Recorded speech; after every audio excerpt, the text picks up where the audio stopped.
Puspuso na ang paghahanda ng mga otoridad para sa nalalapit na fluvial procession na isa sa pinaka-inaabangang religious activity sa Fiesta Señor sa Cebu. Binabantayan din ng mga otoridad ang banta ng low pressure area na posibleng makaapekto sa aktibidad na gaganapin sa karagatan ngayong Sabado. Yan ang ulat ni Jessie Atienza ng PTV Cebu. Isang tabletop exercise at interagency meeting ang pinangunahan ng Coast Guard District Central Visayas kasama mga opisyal at kinatawan mula sa Philippine Navy, PNP, Cebu Port Authority at maging ang Cebu City Disaster Office para sa nalalapit na pagdaraos ng taunang fluvial procession. Isa sa pinakamahalagang aktibidad ng Fiesta Señor kung saan ibabiyahe ang imahe ng Santo Niño sakay ng galyon mula sa isla ng Lapu-Lapu City at tatawid ng Mactan Channel papunta sa Cebu City. Nasasabayan ng libu-libong mga debotong sakay ng mga motorbangka.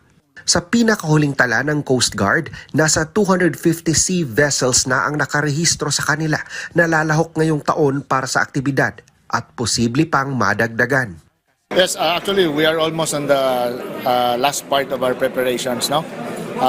We have already finalized, we've already finalized yung mga floating assets natin na i-deploy natin for the upcoming fluvial procession.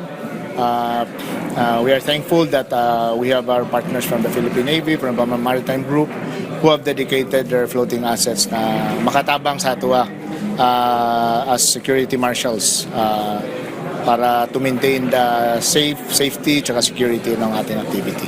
Magiging mahigpit din ang mga otoridad para sa mga sea vessels na hindi rehistrado na biglang susulpot sa fluvial procession. Hindi magpapakampante ang mga otoridad dahil nasa kalagitnaan ng karagatan ang pagdaraos ng aktibidad. Isang low pressure area ang binabantayan din sa ngayon ng mga otoridad na posibleng makaapekto sa fluvial procession. Lalo na kung magtataas ng storm signal ang Pag-asa. Ang concern nato, if there's really a adverse change sa weather condition and if ever mag-hoist of storm signal number ang Pag-asa, definitely we cannot be able to continue the activity kasi if storm signal number 1 is hoisted man yun, absolute ang policy nato diha that no sail particularly if inani nga daghan kayo mag-participate na vessel. So we will be suspending the conduct of the fluvial procession. Nasa mahigit 700 security personnel ang nakatakdang ide-deploy sa araw ng fluvial procession. Pagtitiyak na ligtas at walang magiging aberya sa aktibidad.